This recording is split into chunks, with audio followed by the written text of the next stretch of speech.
محمد واصحاب سیدنا محمد وبارک وسلم علیہم۔ سورۃ النساء رکوع نمبر 11 آیت نمبر 77۔ أَلَمْ تَرَ إِلَى الَّذِينَ قِيلَ لَهُمْ كُفُّوا أَيْدِيَكُمْ وَأَقِيمُوا الصَّلَاةَ وَآتُوا الزَّكَاةَ فَلَمَّا كُتِبَ عَلَيْهِمُ الْقِتَالُ إِذَا فَرِيقٌ مِّنْهُمْ يَخْشَوْنَ النَّاسَ كَخَشْيَةِ اللَّهِ أَوْ أَشَدَّ خَشْيَةً وَقَالُوا رَبَّنَا لِمَ كَتَبْتَ عَلَيْنَا الْقِتَالَ لَوْلَا أَخَّرْتَنَا إِلَىٰ أَجَلٍ قَرِيبٍ قُلْ مَتَاعُ الدُّنْيَا قَلِيلٌ وَالْآخِرَةُ خَيْرٌ لِمَنِ اتَّقَىٰ وَلَا تُظْلَمُونَ فَضِيلًا أَيْنَمَا تَكُونُوا يُدْرِككُّمُ الْمَوْتُ وَلَوْ كُنتُمْ فِي بُرُوجٍ مُّشَيَّدَةٍ وَإِن تُصِبْهُمْ حَسَنَةٌ يَقُولُوا هَٰذِهِ مِنْ عِندِ اللَّهِ وَإِن تُصِبْهُمْ سَيِّئَةٌ يَقُولُوا هَٰذِهِ مِنْ عِندِكَ قُلْ كُلٌّ مِّنْ عِندِ اللَّهِ فَمَا لِهَٰؤُلَاءِ الْقَوْمِ لَا يَكَادُونَ يَفْقَهُونَ حَدِيثًا۔ صدق اللہ العظیم۔ ترجمہ سورۃ النساء رکوع نمبر 11 آیت نمبر 77 تا 78۔ تم نے ان لوگوں کو بھی دیکھا جن سے کہا گیا تھا کہ اپنے ہاتھ روکے رکھو اور نماز قائم کرو اور زکوٰۃ دو۔ اب جو انہیں لڑائی کا حکم دیا گیا تو ان میں سے ایک فریق کا حال یہ ہے کہ لوگوں سے ایسا ڈر رہے ہیں جیسا خدا سے ڈرنا چاہیے یا کچھ اس سے بھی بڑھ کر۔ کہتے ہیں خدایا یہ ہم پر لڑائی کا حکم کیوں لکھ دیا؟ کیوں نہ ہمیں ابھی کچھ اور مہلت دی؟ ان سے کہو دنیا کا سرمایہ زندگی تھوڑا ہے اور آخرت ایک خدا ترس انسان کے لیے زیادہ بہتر ہے، اور تم پر ظلم ایک شمع برابر بھی نہ کیا جائے گا۔ رہی موت تو جہاں بھی تم ہو وہ بہرحال تمہیں آ کر رہے گی، خواہ تم کیسی ہی مضبوط عمارتوں میں ہو۔ اگر انہیں کوئی فائدہ پہنچتا ہے تو کہتے ہیں یہ اللہ کی طرف سے ہے، اور اگر کوئی نقصان پہنچتا ہے تو کہتے ہیں یہ تمہاری بدولت ہے۔ کہو سب کچھ اللہ ہی کی طرف سے ہے۔ آخر ان لوگوں کو کیا ہو گیا ہے کہ کوئی بات ان کی سمجھ میں نہیں آتی۔ صدق اللہ العظیم۔ اب یہ رکوع نمبر 10 سے ایک نیا چیپٹر شروع ہو گیا تھا دین کی اقامت کے ضمن میں، ٹھیک ہے، دین کی اقامت، اس کے لیے ایک لاہی عمل ہوتا ہے۔ تو بہرحال ختم نبوت کے بعد کوئی شخص اپنے اصول اختراع کر کے دین کی اقامت کی بات نہیں کر سکتا، اور نہ ہی وہ لاجیکلی پاسبل ہے، اور نہ ہی اس کا کوئی جواز بنتا ہے۔ اصول ہم تب بناتے ہیں جب قرآن و سنت میں کوئی دلیل موجود نہ ہو، تب ہم اجتہاد کرنے کے لیے آزاد ہوتے ہیں۔ اگر تو قرآن میں حدیث میں کوئی اصول کسی کی بھی کام کے لیے موجود ہے، اور اقامت دین کا کام کوئی چھوٹا مسئلہ نہیں ہے، یاد رکھیں کہ اقامت دین سب سے اہم اور سنجیدہ اور نازک مسئلہ ہے کہ اس کے لیے کون سا لاہی عمل موضوع ہو سکتا ہے۔ تو قرآن میں موجود ہے بالکل 2 اور 2 4 کی طرح۔ یہ نہیں کہ ہم اصول لے رہے ہیں اور اس کے ہم اب کوئی آگے کوئی تعویل نکالیں گے، کوئی اس کی تشریح کریں گے، ایسا نہیں ہے۔ باضابطہ اصول ہیں، چیپٹر ہے قرآن میں کہ اقامت دین کا کام کیسے ہوگا، اس کا لاہی عمل کیا ہے۔ اس پر مستزاد یہ کہ رسول اللہ صلی اللہ علیہ وسلم نے بالفعل اتمام حجت کر دیا کہ اقامت کا کام کس لاہی عمل کے تحت انجام پائے گا، یہ کلیئر ہے۔ اور تاریخ میں ابھی تک کوئی ایسا ملک نہیں ملتا یا کوئی نظیر نہیں ملتی کہ رسول اللہ صلی اللہ علیہ وسلم کے دیے ہوئے احکام اقامت کے سلسلے میں ان کو چھوڑ کر اپنے جو احکامات لوگوں نے اختراع کیے یا جو بھی جدید نظریات چلتے ہیں ان پر کوئی بھی اقامت کا کام نہیں ہوا۔ ابھی تک کوئی نظیر نہیں ملتی تاریخ میں کہ رسول اللہ صلی اللہ علیہ وسلم کے دیے ہوئے احکامات کے خلاف جو بھی احکام، جو بھی اصول بنائے ہم نے، لوگوں نے، تحریکوں نے، انجمنوں نے، ملکوں نے، اس پر اقامت دین کا کام نہیں ہو سکا، فیل ہو گیا۔ کیوں؟ ختم نبوت موجود ہے۔ ختم نبوت کا مطلب ہی یہ ہے کہ جو اصول قرآن و سنت میں ہے اب یہی تا صبح قیامت چلیں گے، وغیرہ ہم نے عملی طور پر یہ کہہ دیا کہ آؤٹ آف ڈیٹ ہے، 21ویں صدی ہے، اب یہ نظریہ ہے وغیرہ وغیرہ، اب یہ اصول نہیں چلیں گے، کچھ اور اصول ہمیں درکار ہے۔ اس کا مطلب کہ یہ جو قرآن ہے، ختم نبوت ہم مانتے ہیں، تو ایک سوال نشان کھڑا ہم نے خود ہی کر دیا نا۔ یعنی اللہ کو معلوم نہیں تھا کہ ختم نبوت ہو گیا، اب جدید نظریات کے تحت ہم نے کچھ اور اصول دینے تھے، اللہ کو معلوم نہیں ہے۔ اس کا مطلب معلوم، اس کا ہم نے یہ کہہ دیا کہ ہاں واقعی اللہ نے انکمپلیٹ کتاب دے دیا ہمارے پاس، کہ جو اصول اس میں ہے وہ تو اس قابل نہیں ہے کہ ان کو بنیاد بنا کر ہم کوئی کام انجام دیں، اور وہ کام کہ جو سب سے اہم ہے ہمارے اس میں جو اسلام میں، اقامت دین کا کوئی چھوٹا مسئلہ تو نہیں ہے، جزوی مسئلہ، یہ سب سے سب سے اوپر ہے، اول و آخر یہی ہے۔ وہ جو آیت ہے هو الذی ارسل رسولہ بالہدی ودین الحق لیظہرہ علی الدین کلہ، تو اول و آخر یہی ہے نا۔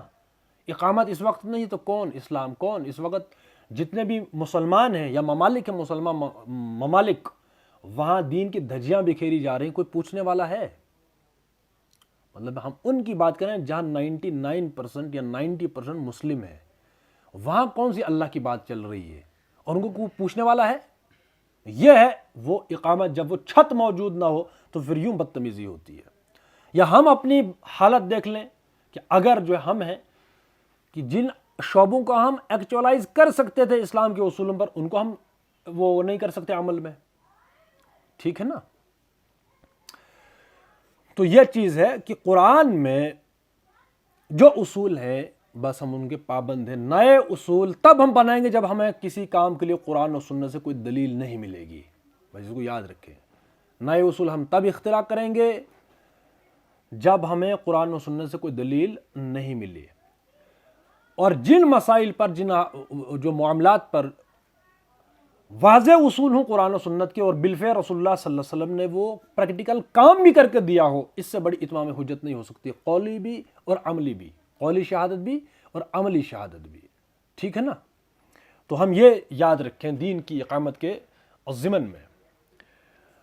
تو یہ رکوع نمبر 10 اور 11 سے ہم اس کو پڑھ رہے ہیں، جیسے کہ ہم نے پہلی آیت پڑھی کہ یہ اس کی رکوع نمبر 10 کی، کہ اے لوگو جو ایمان لائے مقابلے کے لیے ہر وقت تیار رہو، پھر جیسا موقع ہو الگ الگ دستوں کی شکل میں نکلو یا اکٹھے ہو کر۔ تو رسول اللہ صلی اللہ علیہ وسلم اور صحابہ کی جماعت، رسول اللہ صلی اللہ علیہ وسلم کے ساتھ جو جماعت ہے صحابہ کی، انہوں نے بالکل یہی کیا، انہی اصولوں پر کیا کیا؟ عمل کیا، ٹھیک ہے۔ اب چلیے آگے۔ اچھا، جو آخری آیت تھی اس میں سمپل یاد رکھنے کا کہ جہاں اللہ رسول صلی اللہ علیہ وسلم کی بالادستی کے لیے ہم جد جہد نہ کر رہے ہوں، وہ طاغوت ہے، وہ شیطان کا راستہ ہے۔ تو گویا ہم شیطان کے راستے ہیں، جو بھی ہم کام کریں، میں اور آپ کوئی کام کر رہے ہیں، جد و جہد کر رہے ہیں، محنت کر رہے ہیں، اس کے نتیجے میں دین اللہ قائم نہ ہو یا اس کی کوئی بات، بلکہ اس کے بالکل برعکس کوئی اور اصول قائم ہو، اس کے نتیجے میں میری محنت، آپ کی محنت کے نتیجے میں اللہ رسول کے قوانین، اللہ رسول کے اصولوں پر کوئی معاشرہ نہ بن رہا ہو، کوئی اصول قائم نہ ہو رہے ہوں اللہ رسول کے، تو گویا اللہ کہتا ہے کہ یہ شیطان کے دوست ہیں جو وہ محنت کر رہے ہیں۔ وہ جو راستہ ہے وہ اللہ کہتا ہے وہ طاغوت کا راستہ ہے، اور طاغوت کہتے ہیں اللہ کہ یہ شیطان کے دوست ہیں۔ جہاں اللہ رسول صلی اللہ علیہ وسلم کے اصول بنیاد پر نہ ہوں، اول و آخر نہ ہوں، یا میری آپ کی محنت کے نتیجے میں اللہ رسول کی بات قائم نہ ہو رہی ہو، ان اصولوں پر کوئی عمارت نہیں بن رہی ہے، نتیجے میں ہم نتیجہ دیکھیں گے نا، میں محنت کر رہا ہوں بحیثیت مسلم، آپ محنت کر رہے ہیں، اس کے نتیجے میں کیا ہو رہا ہے؟ اگر تو وہاں کچھ اور ہو رہا ہے تو گویا اللہ کہتا ہے کہ یہی فی سبیل الطاغوت ہے، کہ تمہاری جو محنتیں ہیں وہ طاغوت کے راستے میں لگ رہی ہیں، اور اللہ حکم پھر دیتا ہے کہ ان شیطان کے ساتھیوں کے ساتھ لڑو، فقاتلوا اولیاء الشیطان، کہ یہ ابلیس کا راستہ ہے، اس ابلیس کے راستے پر وہاں جو ہے وہ اللہ کے راستے والے لوگ جو ان کے ساتھ کیا کریں گے؟ مقابلہ کریں گے۔ اب یہ حکم ہے۔ تو سمپل یہاں پر یہ ہے، ایک بار پھر ہم بتاتے ہیں کہ میری آپ کی محنت سے اگر قرآن و سنت رواج میں نہ آ رہا ہو، دین کی اقامت کا کام نہ ہو رہا ہو، تو وہ طاغوت کا راستہ ہے، اور وہ طاغوت کا راستہ وہ شیطان نے بنایا ہے، یہ قرآن کہہ رہا ہے۔ اور وہ جو لوگ ہیں محنت وہ کرنے والے، چاہے ان کے نام کچھ بھی ہوں، وہ شیطان کے دوست ہیں۔ ابھی آیت نمبر ہے 76، ان کید الشیطان کان ضعیفا، یقین جانو کہ شیطان کی چالیں حقیقت میں نہایت کمزور ہے۔ ابھی اسی کے دوست ہیں نا، ابھی کمزور ہم نے کل بھی آپ نے پڑھا تھا کہ شیطان سے کہ وہ جو چالیں چلتا ہے وہ نہایت کمزور ہوتی ہیں، اور بالآخر فتح کسی ہوگی؟ مومن کی۔ اب اس دنیا میں اگر یہ سوال کیا جائے کہ کون سی فتح ہوئی ہمیں، لیکن ہمارا جو تیسرا پلر ہے ایمانیات کے وہ ہے آخرت۔ حشر کو ہوگا یہ معلوم کہ جیتا کون اور ہارا کون۔ اچھا پیچھے ہم نے آیت پڑھی، پھر جو اللہ کی راہ میں لڑے گا اور مارا جائے گا یا غالب رہے گا، دو ہی باتیں ہیں نا، اسے ہم ضرور اجر عظیم عطا کریں گے۔ اب کوئی کہ ہمیں تو کوئی فتح ہوئی نہیں، کوئی مملکت جو ہم نے قائم ہی نہیں کی تو ہم تو ناکام ہیں، اس کا مطلب آخرت پر میرا آپ کو یقین۔ غزوہ بدر میں، غزوہ احد میں، یعنی فتح مکے سے پہلے جو صحابہ شہید ہوئے ان کو کیا ملا؟ پھر وہ کیا ملا؟ حضرت حمزہ کو کیا ملا؟ غزوہ بدر میں شہید ہوئے، غزوہ احد میں، غزوہ بدر میں، غزوہ احد میں۔ عمار بن یاسر کو کیا ملا؟ ان کی والدہ کو کیا ملا؟ جو صحابہ شہید ہوئے 70 صحابہ تو غزوہ احد میں شہید، ان کو کیا ملا؟ کوئی عمارت اس وقت تھی نہیں، ٹھیک ہے نا؟ تو یہ نہیں ہے ہمارا جو ہے، ہم جو کچھ بھی کام کر رہے ہیں وہ کس کے لیے ہے؟ وہ اللہ کی رضا کے لیے ہے، نہ کہ حکومت کے لیے۔ کہ ہمیں حکومت چاہیے، ہم تو اس لیے لڑ رہے ہیں۔ اب کوئی مر گیا جد و جہد کرتے، بھائی اس بیچارے یہ تو چلا گیا، اب اس کی تو یہ نہیں ہے، چاہے ہم جیتے چاہے ہم ہارے، بہرحال ہمیں یہ یقین ہونا چاہیے جو اصل آنے والی دنیا ہے وہ اصل میں اسی کا یقین ہے۔ آخرت کا یقین ہوگا کسی کو تو وہ متحرک ہوگا، یقین نہیں ہے آخرت کا تو پھر وہ راستے بدلتے ہیں۔ ایک تحریک کے ساتھ بھی دیکھ لیا مزہ، 2-3 سال 4 سال رہے، بھائی کچھ ملا نہیں تو جماعت بدلیں گے، دوسری میں چلے جائیں گے، تیسری میں چلے جائیں گے، اس طریقے سے وہ جو ہے وہ گھومتے رہتے ہیں۔ انہی کے لیے وہ لکھا گیا کہ نہ خدا ہی ملا نہ وصال صنم، نہ ادھر کے رہے نہ ادھر کے رہے، یہ ہے شالاں بزدلاں قد نیند نہ آوے، یہ وہ ان کے لیے ہے۔ یہ جو پنجابی ترجمہ حضرت ابو دجانہ کی یہ ہے، یہ جو قول ہے، یہ جو جملہ ہے کہ بزدل انسان تو بزدل ہے، بات سمجھ رہے ہیں کہ مجھے کچھ ملنا چاہیے۔ ابھی ہم نماز پڑھ کے کیا ملا مجھے؟ آپ کو وہ کیا ملا؟ کچھ بھی نہیں ملا، لیکن اس یقین کے ساتھ نماز پڑھی، اللہ کا حکم ہے، آخرت میں اصل زندگی ہے، وہاں معلوم پڑے گا کہ مجھے ملنا کیا ہے۔ یہ یقین نہ ہو، یہ لکھ لیں، یہ یقین نہ ہو تو بندہ 2 نمبری پر اتر آتا ہے، نہ وہ دین کا کوئی کام کرے گا، اور جو دنیاوی کام بھی کرے گا وہاں بھی 2 نمبری کرے گا، اس کو اپنا مفاد چاہیے نا، بھائی کچھ چاہیے۔ میں نے کہا نماز پڑھ کے ہم آئے کیا ملا؟ تو جس کو یہ یقین ہی نہ ہو آخرت اصل زندگی ہے، تو جب وہ دوسرا کوئی کام بھی کرے گا تو جب تک وہ اس کو وہ جو کچھ ملے گا نہیں مادی شکل میں، تب تک وہ سیٹسفائی ہوگا؟ کہیں بھی جائے گا وہاں ڈنگ مارے گا 2 نمبری کا۔ ایسا ہوتا کہ نہیں ہوتا؟ بھائی کیسے نہ کیسے جو ہے اپنے مفاد جو ہے وہ حاصل کرنا ہی کرنا ہے۔ تو پھر تحریکوں میں کچھ لوگ ادھر سے ادھر، ادھر سے ادھر پارٹیاں کو کیوں بدلتے ہیں؟ مال نہیں ملتا ان کو صحیح سے۔ تو اس وقت جو ہے اسلام جو ہے الا ماشاء اللہ، وہ ہم نے اینٹ لگانی ہے، وہ جو گیپ پڑا ہے رسول اللہ صلی اللہ علیہ وسلم، حضرت عیسیٰ اور امام مہدی تک جو گیپ پڑنا ہے، وہ میری آپ کی آزمائش ہے۔ ابھی اب آگے آیت آئے گی اسی میں کہ تم نے ان لوگوں کو بھی دیکھا جن سے کہا گیا تھا کہ اپنے ہاتھ روکے رکھو، کفو ایدیکم، یعنی قتال ابھی نہیں کرنا، اپنے ہاتھ روکے رکھو، اور نماز قائم کرو اور زکوٰۃ دو۔ دیکھو یہ نماز اور زکوٰۃ جو ہے نا، وہ بہرحال یہ ایک واسطہ ہے، کانٹیکٹ ہے کہ نہیں، ہمارا واسطہ کس کے ساتھ ہے؟ اللہ کے ساتھ، ایک روحانی جذبہ ہے یہ۔ اور نماز ہی ایک علامت ایسی ہے کہ جو ہمیں پورا دین کا تصور سامنے رکھتی ہے، وہی کام کرتا ہے۔ وہ یہ جو ہم آیتیں پڑھ رہے ہیں نا قتال کے ضمن میں، لاہی عمل کے ضمن میں، یہ جو نماز ہے یہ ہمیں وہ بڑی تصویر سامنے رکھ دیتی ہے کہ تم نے اس کے نتیجے میں جو کچھ ہوگا وہ اب تم نے یہ کرنا ہے۔ مطلب ایک جماعت ہے، تحریک ہے، اجتماعی جدوجہد کے نتیجے میں مسلح تصادم کا ہی ہم پڑھ رہے ہیں نا، اس کے نتیجے میں صحابہ نے کیا کیا؟ اللہ رسول کی بالادستی قائم کی۔ کیسے کی؟ جیسے کہ ہم نماز پڑھتے ہیں، ایک امام بنا رسول اللہ صلی اللہ علیہ وسلم دور نبوی جس کو ہم کہتے ہیں، اور جو صحابہ تھے، ایک جماعت بنی کہ نہیں؟ تو کیسے بنی؟ جیسے ہم نماز پڑھتے ہیں ویسی بڑی مسجد ہے، جب انہوں نے حکومت قائم کی صحابہ نے، رسول اللہ صلی اللہ علیہ وسلم نے. تو نماز ایک علامت ہے، جیسے کہ ہم نے وہ مضمون بھی ہم نے تقسیم کیا، نماز 24 صفحے ہیں اس کو پڑھنا بہت ضروری ہے. اس لیے جو نماز کی فلسفی ہے اور زکوٰۃ کی، یہ ہمیں وہ پورا دین کا جو تصور ہے وہ سامنے رکھتا ہے. 5 مرتبہ جو ہم نماز پڑھتے ہیں 5 وقتہ، تاکہ وہ پورا تصور جو ہے دین کا وہ ہمارے سامنے رہے کہ ہم نے کرنا کیا ہے. مسلح تصادم کے بعد جب ہماری فتح ہوگی صحابہ کی یا ہماری، ٹھیک ہے، اس کے بعد کیا کریں گے؟ نماز سکھاتی کہ تم نے اس طریقے سے چلنا ہے. کلیئر ہے نا؟ ایک امام بنے، وہ کیا کرے گا؟ قرآن و سنت کے مطابق لوگوں کو چلائے گا. احکامات صادر کرے گا تو قرآن و سنت کے مطابق صادر کرے گا. یہی کرے گا نا. مقتدی جو ہیں، جو لوگ ہیں، وہ اس کی اتباع کریں گے تب تک جب تک وہ قرآن و سنت کا پابند رہے گا اور قرآن و سنت کے مطابق ان پر کوئی احکامات جاری کرے گا. مسجد میں ہم کیا کرتے ہیں؟ اگر امام نے غلطی کر لی جان بوجھ کر، اس کی خیر ہوگی؟ بس یہی اصول ہے کہ جب تم بڑی مسجد میں جاؤ گے، یعنی کوئی نظام قائم کرو گے قرآن و سنت کی بنیاد پر، تو تمہارا امام کون ہوگا؟ جو مسلمان ہوگا، قرآن و سنت کو ماننے والا. اس کے بعد جو سب سے زیادہ عالم ہوگا، جاننے والا قرآن و سنت. سوجھ بوجھ تو ہونی چاہیے.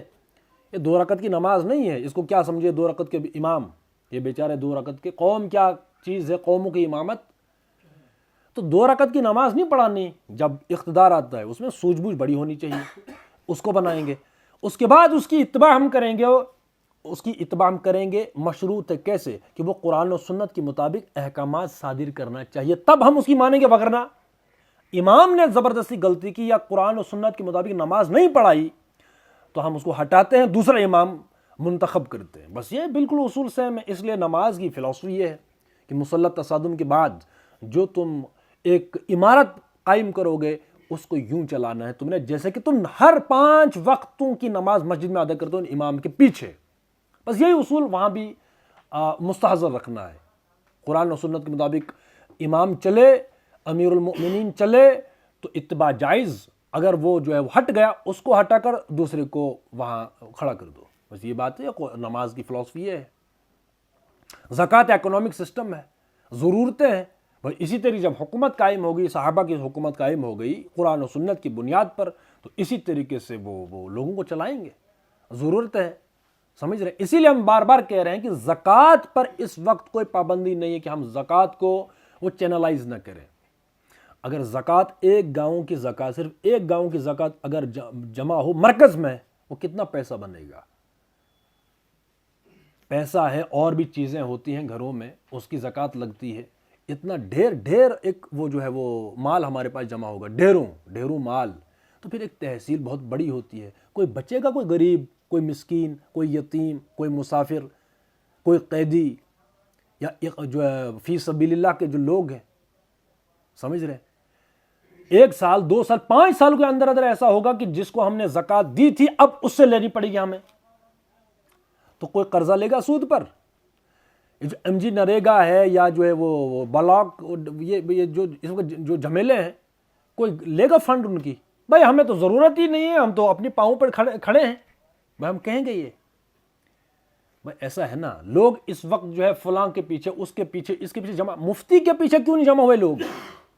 کیونکہ مسائل کا حل مفتی کے پاس. بھائی مسئلہ معاش کا ہے نا. فقر، یہ حدیث ہے، انسان کو کفر تک لے جا سکتی ہے.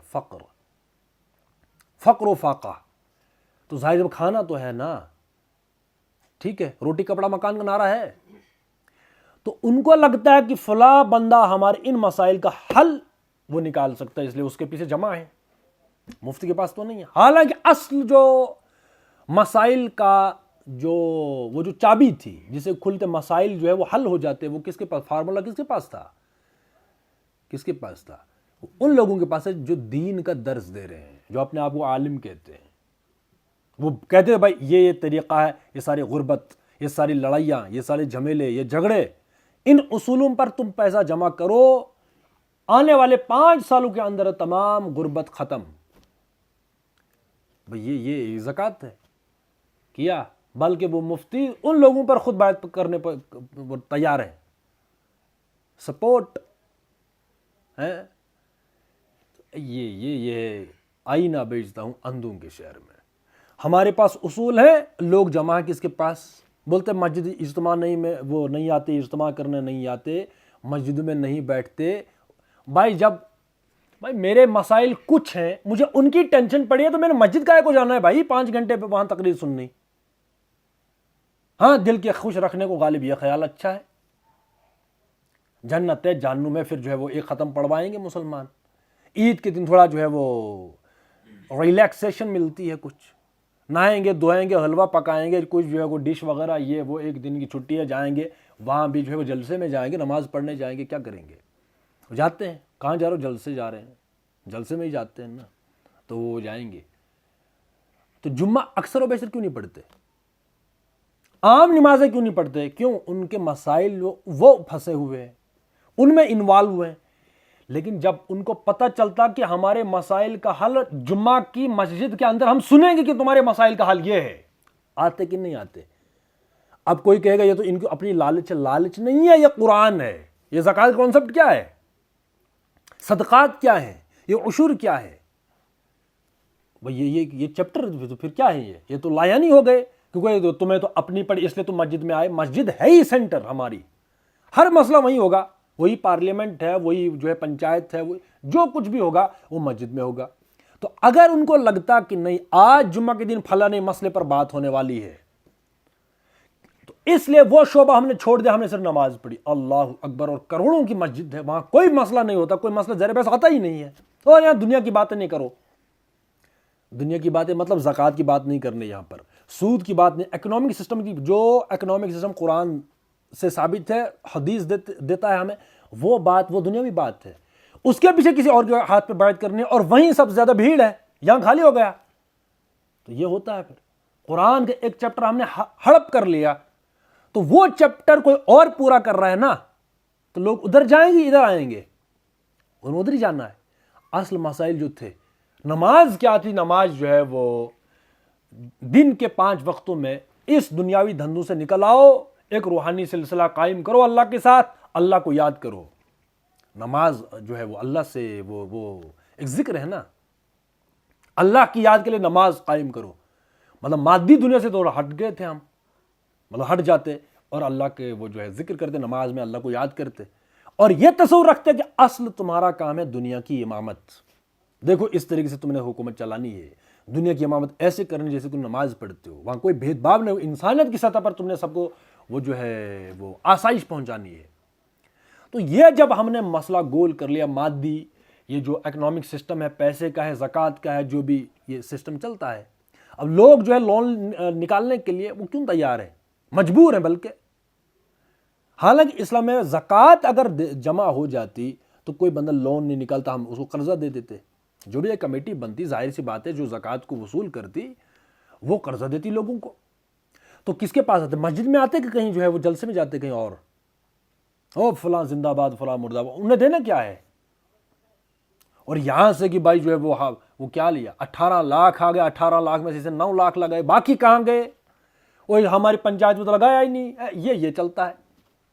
زکوٰۃ جب ہم دیتے ہیں تو عبادت کی، عبادت سمجھ گئے، عبادت ہے، دیتے کہ نہیں دیتے؟ اس وقت جو ٹیکس دیتے ہیں وہ جبر و اکراہ کی بنیاد پر ہی دیتے ہیں نا، جبر و اکراہ مطلب زبردستی دیتے ہیں، بادل ناخواستہ ہی دیتے کہ نہیں دیتے؟ کہ کوئی عبادت سمجھ کر اس وقت ٹیکس دے رہا ہے، زکوٰۃ بھی ایک ٹیکس ہے کہ نہیں؟ لیکن اللہ نے اس میں ثواب رکھا کہ یہ ٹیکس دینا ہے، لیکن اس میں یہ عبادت ہے، یہ اللہ کا حکم ہے۔ جب ہم اللہ کے حکم پر عمل کرتے ہیں، ایک ہم دل کا سکون محسوس کرتے ہیں کہ شکر ہے کہ میں نے اللہ کے اس حکم پر عمل کیا، ثواب ملے گا، اور زکوٰۃ فرض ہے۔ تو کتنا فرق ہے؟ کوئی جھمیلا نہیں ہے، کوئی جھگڑا نہیں ہے، بلکہ زکوٰۃ دیا میں نے، اور یہ کلیم بھی نہیں کہ میں نے دیا، قرآن کہتا ہے کہ میں نے مال دیا ہے، اس میں سے فلاں فلاں کا حق ہے، وہ حق نکالو، وہ تمہارا نہیں ہے، اس کا حق تھا۔ یہ قرآن کی فلسفی ہے، مطلب یہ نہیں کہ میں نے پیسہ دیا کسی غریب یتیم کو کہ میں احسان کر رہا ہوں، اللہ کہتا ہے کہ نہیں، جو تمہارے پاس مال ہے اس میں سے حق ہے ان لوگوں کا، تو وہ نفسیات بھی نکال دی گئی کہ میں دے رہا ہوں، ثواب بھی ہے، اور یہ نفسیات بھی نہیں کہ میں نے دیا۔ لیکن یہ ہم نے کیا، یہ چیپٹر ہوا بند، اب جا رہے ہیں وہاں جو ڈیلی جو ہے وہ وہاں جھگڑے جہاں ہوتے ہیں، نہیں اس کو بھی آزمایا تھا، اس کو. یہ پارٹیاں لوگ کیوں بدلتے ہیں پھر؟ وجہ یہی کہ میرے جو مسائل تھے اس کے پاس گیا تھا، اس نے بھی حل نہیں کیا، 5 سال میں نے ویٹ کیا، پارٹی بدلی، گیا اب اس کے پاس، پھر پارٹی بدلی. کیوں؟ میں نے سب کو آزمایا، سب چور ہیں. یہی کہتے کہ نہیں کہتے؟ وہاں کیوں گیا تھا؟ جو میرے مسائل تھے. حالانکہ اصل مسائل کہاں تھے میرے آپ کے پاس؟ قرآن و سنت میں. اس لیے لوگ مسجدوں میں مولویوں کے پاس نہیں آتے، مفتیوں کے پاس نہیں. ہاں مفتیوں کو جو سوال کریں گے جائیں گے کبھی کبھار، وہ ہوں گے آسمان کے اوپر زمین کے نیچے کے. دنیا کے سب کوئی واسطہ نہیں ہوگا ان سوالوں کا.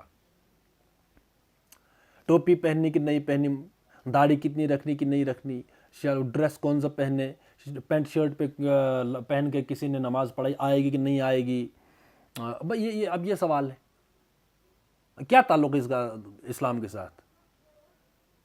بھائی اس وقت میں آپ جو ایک رواج ہے کپڑوں کا، وہ سب اسی ملبوس ہے، سمجھ رہے ہیں؟ تو یہ نماز اور زکوٰۃ یہی تو مین وہ ہے. ایک روحانیت کا تعلق ہے، دیکھو ایک ہے دنیا کے ساتھ، مطلب مادی اور روحانی. حالانکہ دونوں روحانی ہے، اس کو بھی اس فرق کو سمجھیے. زکوٰۃ مادہ ہے نا، مادہ ہے. نماز کیا ہے؟ نماز مادہ نہیں ہے. لیکن دونوں شعبے روحانی ہیں. کیوں؟ بینک ہے اس وقت، اس کو روحانی شعبہ کہے گا؟ بھائی وہ تو پیسے کا مسئلہ ہے، پیسہ لینا ہے دینا ہے، یہ ہے وہ ہے وغیرہ وغیرہ، پلس سود ہے اس میں. لیکن اگر اس وقت بینک وحی کی بنیاد پر قائم ہوا، کس پر؟ وحی کی بنیاد پر، تو وہی کیا ہے؟ مادی ہے کہ غیر مادی ہے؟ روحانی ہے نا. تو گویا بینک بھی روحانی شعبہ بن گیا. مطلب اس کی اصل، مطلب جو ایز وہ جو کسی چیز کی جو اصل ہوتی ہے، تو اصل کے اعتبار سے بینک بھی روحانی شعبہ ہے. حالانکہ کیا ہے؟ پیسے کا مسئلہ ہے نا، مال کا ہے، مادے کا ہے. ہاں بظاہر اس کے بعد ایک سٹیپ اوپر جائیں گے تو مادی ہے. نماز مادی نہیں ہے، کل کا کل جو تعلق ہے وہ ایک روحانی ہے. ٹھیک ہے نا. لیکن قرآن میں جتنے بھی شعبے ہیں اسلام میں، مطلب جو دنیاوی جو شعبے ہیں، اگر تو ان کو ہم نے چلایا قرآن و سنت کی بنیاد پر ایز سچ، تو گویا وہ تمام روحانی وہ جو شعبے ہیں وہ ہمارے روحانی شعبے کہلائیں گے. تو جب ہم کسی بینک میں نوکری کرنے جاؤں گا، ہوگا وہ وحی کی بنیاد پر، تو گویا میں وہاں بھی عبادت میں ہی ہوں. یہ سمپل ایک فارمولا ہے. ٹھیک ہے. تم نے ان لوگوں کو بھی دیکھا جن سے کہا گیا تھا کہ اپنے ہاتھ روکے رکھو اور نماز قائم کرو اور زکوٰۃ دو. اب جو انہیں لڑائی کا حکم دیا گیا تو ان میں سے ایک فریق کا حال یہ ہے کہ لوگوں سے ایسا ڈر رہے ہیں جیسا خدا سے ڈرنا چاہیے یا کچھ اس سے بھی بڑھ کر. اب یہ ہے وہ خرابی کی جڑ، زوال کی جڑ یہ ہے، مسائل کی جڑ یہ ہے، موت کا ڈر، موت کا خوف. تو 3 مفہوم ہیں اس کے. نمبر 1، پہلے یہ لوگ خود جنگ کے لیے بےتاب تھے. اب اس کا پس منظر یہ ہے، پہلے یہ لوگ خود چاہتے تھے کہ ہمیں جنگ کی اجازت دی جائے. صحابہ کے دور میں کچھ وہاں لوگ بار بار کہتے تھے کہ صاحب ہم پر ظلم کیا جا رہا ہے، ہمیں ستایا جاتا ہے، مارا جاتا ہے، گالیاں دی جاتی ہیں، آخر ہم کب تک صبر کریں، ہمیں مقابلے کی اجازت دی جائے. اس وقت ان سے کہا جاتا تھا کہ صبر کرو، نماز قائم کرو، زکوٰۃ سے ابھی اپنے نفس کی اصلاح کرتے رہو. تو یہ صبر و برداشت کا حکم ان پر شاق گزرتا تھا. اب ایک سچویشن آتی ہے نا ایسی کہ نماز وغیرہ کائے کو کب تک پڑھتے رہیں، صبر کب تک کر رہے ہیں. یہ تو عین ایک شعبہ ہے لڑائی کا، ہمیں لڑائی کا حکم کب تک دیا جائے. اب یہ اللہ تبارک و تعالی حکمت ہوتی ہے، اللہ کو معلوم ہے، اس لیے اللہ نے کہا کہ نہیں، صبر حاصل کرو، زکوٰۃ دے کر، نماز پڑھ کر اپنی اس روحانی وجود کو مستحکم کرو. مگر اب جو لڑائی کا حکم دے دیا گیا تو انہی تقاضے کرنے والوں میں سے ایک گروہ دشمنوں کا ہجوم اور جنگ کے خطرات دیکھ دیکھ کر سہما جا رہا ہے. اب جب پریکٹیکل آ گیا نا، وہ حکم آ گیا، اب جو ہے وہ اب انہوں نے سوچا کہ اب تو واقعی آگے تو سامنے تو بڑی فوج ہے، تو اب جو ہے وہ سہمے جا رہے ہیں. دوسرا مفہوم یہ کہ جب تک مطالبہ نماز اور زکوٰۃ اور ایسے ہی بے خطر کاموں کا تھا اور جانے لڑانے کا کوئی سوال درمیان میں نہ آیا تھا، یہ لوگ پکے دیندار تھے. یہ مطلب آج میری آپ کی بات ہے، نمازیں ہی پڑھنی ہے نا، سبحان اللہ ماشاء اللہ، تو نماز میں کیا جاتا ہے. اس لیے نماز پر کوئی پابندی لگی ابھی تک؟ بھائی نمازیں پڑھتے رہو، دن بھر اگر کوئی نماز پڑھے گا تو اس کی بھی بڑی عزت ہوگی، بڑا جو ہے فقیر آدمی ہے، دنیا سے کوئی تعلق نہیں، چلو ایک بندہ فارغ ہو گیا دنیا سے، یہ ہوگا اور کیا ہوگا؟ کوئی اپنا حق چھوڑے گا، مجھے کوئی تعلق نہیں دنیا سے، اس کو سلام کرے بابا جی سلام، کیوں کہ ایک بندے کا بوجھ ہلکا ہو گیا معاشرے میں یہ۔ مگر اب جو حق کی خاطر جان جوکھوں کا کام شروع ہوا تو ان پر لرزہ طاری ہونے لگا۔ ابھی تک بڑے مومن بن رہے تھے، نماز پڑھ رہے ہیں، وہ فلاں عبادت کر رہے ہیں، لیکن اب جو یہ والا کام آ گیا، اب ان کی دینداری کی ہوا وہ والا معاملہ۔ تیسرا مفہوم یہ کہ پہلے تو لوٹ کھسوٹ اور نفسانی لڑائیوں کے لیے ان کی تلواریں ہر وقت نیام سے نکلی پڑتی تھیں اسلام سے قبل، اور رات دن کا مشغلہ ہی جنگ و پیکار تھا۔ اس وقت انہیں خون ریزی سے ہاتھ روکنے اور نماز و زکوٰۃ سے نفس کی اصلاح کرنے کے لیے کہا گیا تھا۔ اب جو خدا کے لیے تلوار اٹھانے کا حکم دیا گیا تو وہ لوگ جو نفس کی خاطر لڑنے میں شیر دل تھے، خدا کی خاطر لڑنے میں بزدل بنے جاتے ہیں۔ ٹھیک ہے، وہ دست شمشیر زن جو نفس اور شیطان کی راہ میں بڑی تیزی دکھاتا تھا، اب خدا کی راہ میں شل ہوا جاتا ہے۔ تو پہلی حالت یہ تھی کہ اپنے مفاد کے لیے کچھ بھی کرتے، لیکن اب اللہ کے لیے کرنا ہے، وہاں ان کی جو ہے وہ ان کی ٹانگیں کانپ رہی ہے، یہ والا مسئلہ ہے، سمجھ رہے؟ تو یہ کچھ لوگ، اب یہ کچھ لوگ کون ہیں؟ وہ تو ہمیں سمجھ ہی گئے کہ وہ کچھ لوگ کون ہوتے ہیں۔ اب جو انہیں لڑائی کا حکم دیا گیا تو ان میں سے ایک فریق کا حال یہ ہے کہ لوگوں سے ایسا ڈر رہے ہیں جیسا خدا سے ڈرنا چاہیے یا کچھ اس سے بھی بڑھ کر۔ اب ڈر کس کے مطلب وہ جو ہے وہ یو ٹرن کیوں لیا انہوں نے؟ ڈر کی وجہ سے کہیں مارے نہ جائیں۔ اللہ کیا کہتا ہے؟ موت کس کے اختیار میں ہے؟ اللہ کے اختیار میں۔ اب اس وقت جو بھی، اب دیکھیں غزوہ احد جب ہوئی تو بیچ میں سے کتنے منافق بھاگے؟ 300۔ اب اللہ نے ان باقی جو 700 تھے ان کو تو بھی ڈھارس بندھانی تھی نا، کوئی اصول دینے تھے، ایک ڈھارس باندھنی پڑتی ہے نا کہ بھائی اگر 300 چلے گئے اور اگر تم پر خدا نہ خواستہ یا جائز بات، جب لڑائی ہوتی ہے تو وہاں کچھ تو کچھ ہوتا ہے۔ اب اللہ نے کہہ دیا دیکھو کہ اگر تم یہاں پر بظاہر تمہیں نقصان ہو تو جاؤ گے کہاں؟ میں اللہ کے پاس آ جاؤ گے۔ اور نمبر 2 کہ انسان باہر صورت ڈرنے کے قابل، ڈرنا کس سے ہے آپ نے؟ وہ ہے اللہ کی ذات، اور موت کب آنی ہے؟ جب اللہ چاہے۔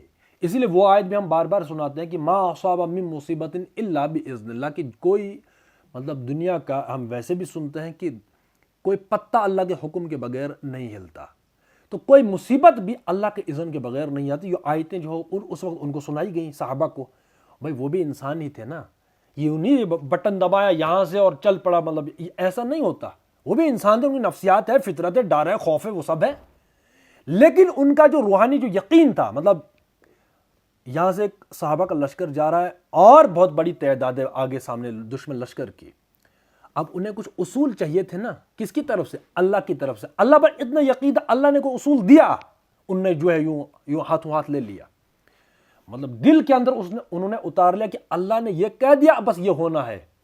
مطلب جیسے کہ اس وقت ہم ایک دوسرے کو دیکھ رہے ہیں، یقین ہے کہ نہیں ہے؟ بھائی مجھے دیکھ رہے ہیں، یقین ہے کہ میں ہوں؟ اس طرح کا یقین صحابہ کا تھا اللہ اور رسول پر۔ کوئی بات بتا دی، ایسا لگتا تھا کہ بس مطلب یہ ہوگا۔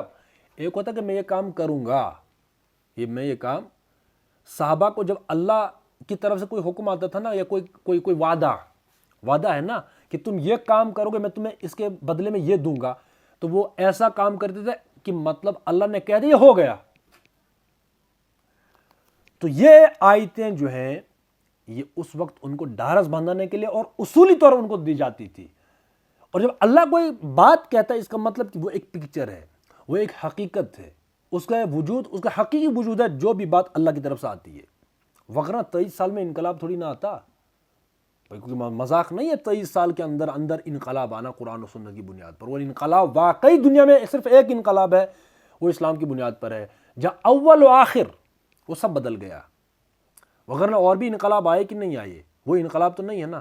مطلب صحابہ پہلے کچھ تھے، یہاں تک کہ گھر کے اندر داخل ہونا ہے وہ داخلہ بھی تبدیل ہو گیا، اور انہیں پارلیمنٹ بنائی، وہاں پر بھی پورا قرآن و سنت کی اس بنیاد پر۔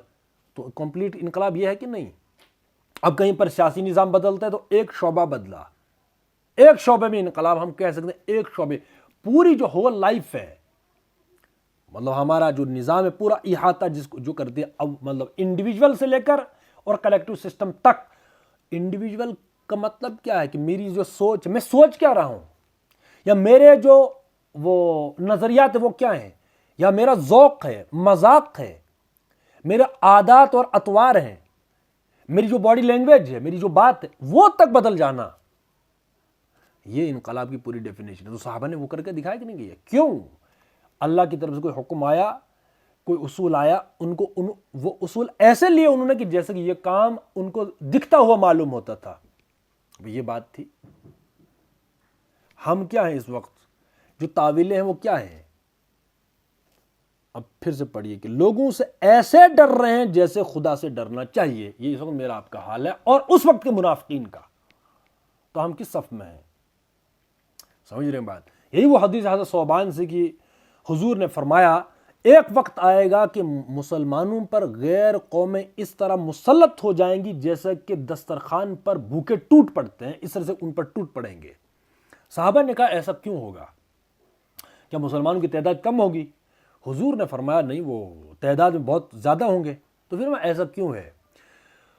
تو پھر اس میں حدیث میں جو الفاظ ہیں کہ یہ کہ مسلمان تعداد میں بہت ہوں گے لیکن ان کی حیثیت سمندر پر سے جو جھاگ آتے ہیں نا، جھاگ کی حیثیت ہوگی ان کا رعب ان غیر قوموں کے دلوں سے اٹھ جائے گا۔ تعداد بھی بہت زیادہ ہوگی لیکن اس تعداد کی حیثیت کیا ہے؟ سمندر کے اوپر جو جھاگ آتی ہے، جھاگ سمجھتے ہو؟ ایک تو پانی کے اوپر جیسے اوپر ہوتا ہے نا، وہ تو جب دریا چڑھتا ہے وہ جو ہے وہ کوڑا کرکٹ وہ سائڈ پہ لگ جاتا ہے اور اس پر جو وہ جھاگ چڑھتی ہے، وہ حیثیت تو اس کی کوئی حیثیت ہوتی نہیں۔ پھر فرمایا گیا کہ یہ کیوں ہوگا، ایسا کیوں ہے، تعداد بھی زیادہ ہے وغیرہ سب۔ فرمایا حضور صلی اللہ علیہ وسلم نے ان میں ایک بیماری پیدا ہوگی وہن کی۔ پھر فرمایا کہ ومل وہن، یہ جو وہن یہ کیا چیز ہے، یہ کون سی بیماری ہے؟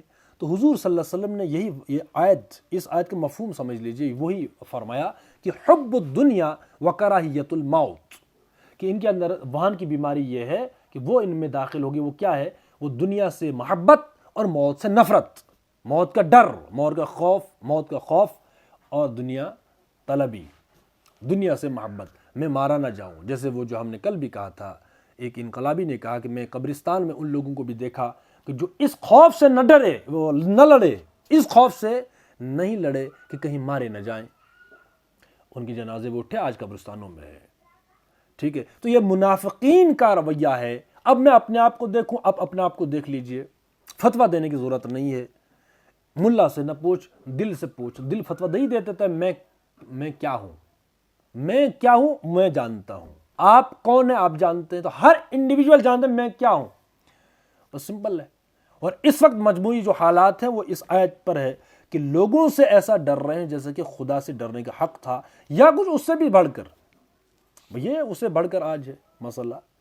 ہم معمولی شادی نہیں کر سکتے اسلام کے مطابق، ہم زکوٰۃ نہیں وہ کلیکٹ کر سکتے اسلام کے مطابق، ہم وراثت میں شامل نہیں کر سکتے عورتوں کو، ہم مہر نہیں دے رہے ہیں حساب کا، یہ چیزیں نہیں کر سکتے۔ تو اوپر کے کام جو ہے جہاں ہمیں بالفعل یہ والی آیت پر جو ہے وہ کرنا تھا کہ لڑائی کا حکم دیا گیا، تو ان میں سے ایک فریق کا حال یہ ہے جب وہ والی حالت آئے گی، پھر وہ کہاں سے آئے گی؟ ہم نے پہلے ہی جو ہے ہم دستبردار ہو چکے ہیں، ہم تو یہ حالت کا ہے کیا نہیں ہے؟ مطلب آپشن میں یہ چار ہیں، یہ چار آپشن ہیں، اللہ رسول کہیں بھی نہیں ہے۔ بھئی آپشن جہاں پر ہو تو چلو ہم کو ایک وہ انتخاب کرتے کسی ایک کا، اب یہ چار ہیں، ان چار میں سے اللہ رسول ہے مطلب آپشن میں ہی نہیں ہے، تو یہ نوبت کاہے کو آئے گی؟ آپشن سے ہی اس کو محو کر دیا، مٹا دیا۔ تو یہ میرا آپ کا ایمان۔ تو ہر بندہ یہ کہ میں کہاں ہوں؟ کہتے ہیں خدایا یہ ہم پر لڑائی کا حکم کیوں لکھ دیا؟ اب یہ ڈر کی وجہ سے اس وقت کسی بھی بڑے عالم سے پوچھے کہ بھئی یہ جو قرآن ہے، قرآن تو کچھ کہتا ہے، اس وقت جو تقریریں ہوتی ہیں وہاں کچھ ہے، مطلب بندہ دنگ ہی رہ جاتا ہے۔ وہ قرآن تو کچھ اور ہی موضوعات کو چھیڑتا ہے، اور اس وقت جو زبانی کلامی یا جو بھی سوشل میڈیا ہے، جو بھی وہاں کی تقریریں کچھ اور ہوتی ہیں۔ وہ حیرت ہوتی کہ نہیں کہ بھئی کیا ہے یہ اتنا تضاد کیوں ہے؟ پھر ان سے پوچھا کہ ان آیتوں کا کیا، تو پھر دیکھنا وہاں توجی، تعویلیں، اور اس کی ایک ہی نفسیات اس کے پیچھے کیا چلتی ہے. یاد رکھیں آیت نمبر ہے یہ 77، وہ ہے کہ اذا فریق منہم یخشون الناس کخشیۃ اللہ او اشد خشیہ. بس یہ اس کی بنیاد پر یہ ہوگا. سن لینا چاہیے کہ یہ فلسفی کیا جھاڑے گا، پھر ہنسنا چاہیے اندر ہی سے کہ دیکھ کیا خوف ہے. یہ وہ ڈر ہے، جو ڈر اس کو یہ والی فلسفی بیان کرنے پر مجبور کر رہی ہے. یہ اور کوئی بات ہے ہی نہیں. وگرنہ سب سے بڑا جو خطرہ ہے اس وقت موت کا، مجھے آپ کا خطرہ ہے نا کہیں مارے نہ جائیں، سب سے بڑا خطرہ ہے جہنم. اگر واقعی، اس کو تھوڑے دل کے کانوں سے سننا ہے، کہ اگر واقعی مجھے اور آپ کو آخرت کا یقین ہوتا کہ اگر کہیں وہاں جہنم میں پھینکا جائے تو سب سے بڑا خسارہ وہاں سے نکلنے کا کچھ نہیں. سب سے بڑا خسارہ دنیا میں کوئی چھوٹی بڑی مصیبت آ گئی تو کچھ سالوں بعد ہم اس مصیبت سے نکل آتے کہ نہیں آتے، ٹھیک ہے. لیکن آخرت کے اندر اگر جہنم، اور مرنا بھی کوئی اتنی بڑی مصیبت نہیں ہے، مر گئے ٹھیک ہے، لیکن مرنے کے بعد اگر جہنم مل گئی اس سے بڑا وہ نقصان، اس سے بڑا کوئی نقصان ہو سکتا ہے. یہ یقین ہوتا کہ وہ بہت بھیانک نقصان ہے کہ اگر جہنم مل گئی تو ہم دنیا کے اندر موت، مصیبت، یہ ڈر، وہ ڈر، اس کا خوف، اس کا خوف، یہ ہمیں کوئی مصیبت لگتی؟ ہمیں مصیبت تصور تک ہم نہ کر سکتے تھے کہ چلو اس مصیبت سے بچ جائیں، یہ مصیبت جو ہے وہ سر آنکھوں پر. یہ میرا آپ کا رویہ ہوتا اگر یقین ہوتا. یقین، اس لیے ہم اس بڑے خسارے میں جانے کے لیے تیار ہیں، لیکن یہاں کوئی خسارہ قبول کرنے کے لیے ہم تیار نہیں. یہ اتنی سی بات ہے. Where there is a will, there is a way. جہاں نیت ہو، جہاں یقین ہو، یقین والا ایمان، یقین کے درجے میں ایمان کہ ہاں میں اپنی آنکھوں سے آخرت کو دیکھ رہا ہوں، اس لیے میں اس خسارے، اس جہنم سے بچنے کے لیے اس دنیا میں اگر میرے لیے چھوٹی موٹی جہنم بن بھی جائے، مطلب میں کوئی کام کروں گا قرآن و سنت کے مطابق، یا میری زندگی کو عذاب بنا دیا جائے، جہنم بنا دیا جائے، مجھے قبول ہے، لیکن یہ ختم ہو سکتا ہے یہ والا دنیا کا عذاب، مصیبتیں، یہ مصیبتیں اور دکھ، پریشانیاں یہ ختم ہو سکتی ہیں، لیکن اگر وہاں جہنم ملی وہ کبھی ختم نہیں ہوگی. اس لیے ہم اس بڑے خسارے سے بچنے کے لیے اس دنیا میں چھوٹے موٹے خساروں کو برداشت کرنے کے لیے تیار ہیں. تو اگر یہ ہوتا تو نقشہ دنیا کا کچھ اور ہوتا. اتنی سی بات ہے. اس لیے اپنے ایمان کی، اپنے آپ کو کہ بالآخر مرنا تو ہے. اب کوئی خدا کو مانے نہ مانے، اسلام کو مانے، کوئی منافق ہو کوئی مومن ہو، ابھی اللہ جانتا ہے. اور بہرحال میں منافق ہوں مومن ہوں، مجھے پتا ہے، اللہ کو تو سب پتا ہے نا، لیکن ہر بندے کو پتا ہے. اور کرائیٹیریا یہ ہے کہ قرآن و سنت کے مطابق مومن اسلام قبول کرنے کے بعد، مسلمان ہونے کے باوجود، قرآن و سنت کے مطابق میں کسی شعبے کو، جس شعبے کو میں چلا سکتا ہوں قرآن و سنت کے مطابق، میں اگر چلا رہا ہوں تو میں مومن ہوں، نہیں چلا رہا ہوں تو قرآن کہتا ہے منافق ہے. اب یہ ایک اصول ہے، اس پر ہر بندہ تولے اپنے آپ کو. ہم اس کی مثال دیتے ہیں بار بار، شادی ہے، زکوٰۃ ہے، وراثت ہے، مہر ہے، نکاح ہے، بھئی یہ چیزیں ہیں. تو اپنے آپ کو ہم دیکھیں کہ ہم مومن ہیں کہ منافق ہیں. ٹھیک ہے. تو بہرحال یہ سب چیز ہے. مرنا، موت کو سب ہی مانتے ہیں. تو جو مسلمان ہو، اللہ رسول کا نام پڑھتا ہو، قرآن پڑھتا ہو، ایک ماحول میں پیدا ہوا ہو، تو پھر ہم یہ یقین رکھیں اور یہ تصور رکھیں کہ مرنا تو ہے. تو جب مرنا ہے، آگے جنت اور جہنم ٹکی ہوئی ہے. جنت مومنوں کے لیے جو قرآن و سنت کے مطابق اپنے شعبوں کو چلاتے ہیں دنیا میں، جو بھی سسٹم ہے، جو بھی شعبہ ہے، ان کے لیے جنت. یا تو بڑا بھیانک خطرہ ہے اس کا جہنم کا، تو اس خطرے سے بچنے کے لیے ہم دنیا میں یہ جو چھوٹے موٹے خطرے ہیں، یہ چھوٹے موٹے ہی نا، اس کے مقابلے میں کہہ رہا ہوں، تو ہم ان خطرات سے گزرنے کے لیے بالکل تیار ہو جاتے ہیں. کیوں؟ مرنا ہے. یقین ہو کہ مرنے کے بعد وہاں یہ ہوگا تو ہم کچھ حرکت کریں گے، عمل کریں گے، متحرک ہو جائیں گے. اگر یہ یقین نہ ہو تو پھر ٹھیک ہے، پھر تو وہی شعر ہم مصرع دہراتے ہیں کہ حشر کو ہوگا یہ معلوم کہ جب وہ عدالت لگے گی، اور عدالت سے پہلے جو صورت تکاثر ہے کہ جب موت کا فرشتہ پہلی بار جو ہے دستک دیتا ہے نا، موت کا فرشتہ اسی دنیا میں حقیقت سامنے آ جاتی. تب فرعون نے بھی توبہ کی تھی، کب؟ جب وہ اللہ تبارک و تعالیٰ نے وہ جو پکڑ، اس کی جو شدت تھی، شدت کے ساتھ جو پکڑا گیا، اس وقت توبہ سبھی کرتے ہیں۔ یہاں معمولی بخار آ جاتا ہے، کوئی بیماری وغیرہ، بخار مطلب بخار تو عام ہے نا، اس وقت بندہ اب یہ شاید اندر ہی اندر سے کہ اب شاید یہ آخری ہے، تو اس وقت اللہ اللہ کرنے لگ جاتے ہیں، یہ شاید آخری ہے، یہ معمولی بخار کی بات ہے۔